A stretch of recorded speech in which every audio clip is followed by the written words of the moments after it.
جو شخص مذاق اور دل لگی زیادہ کرتا ہے اس کی پختہ بات بھی بےہودہ و بیکار ہو جاتی ہے۔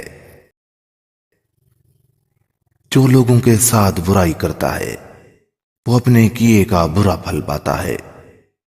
جو انسان برائی کے میدان میں چلتا ہے تو وہ اپنی چال میں منہ کے بل زمین پر گرتا ہے۔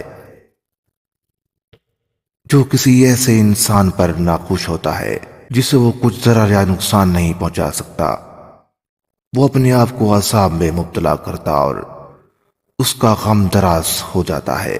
اور جو دوسرے سے برائی کا ارادہ کرتا ہے وہ پہلے اپنی جان پر برائی کرتا ہے۔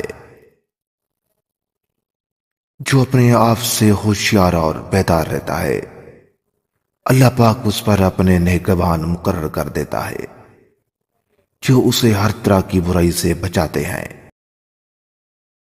جو انسان لوگوں کی برائی کے عوض ان سے نیکی نہیں کرتا تو شریفوں اور بزرگوں میں اس کا شمار نہیں ہوتا۔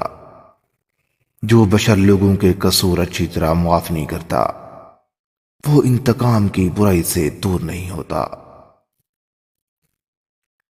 کہاں ہیں وہ تیز نگاہیں جو کہ دلوں کی طرح روشن اور منور تھیں، اور یہ نہیں سمجھتا کہ اس کا حساب لینے والا اس سے غافل نہیں، اور پچھلے لوگ پہلوں کے کھوج پر جا رہے ہیں۔ سب سے زیادہ اچھی چیز حسن خلق اور سب سے بڑی بیوقوفی ہے۔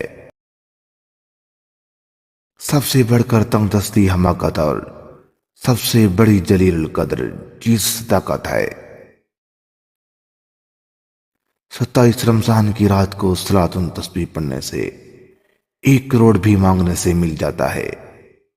ہر حاجت پوری ہو جاتی ہے، بس آپ کا یقین ہونا چاہیے۔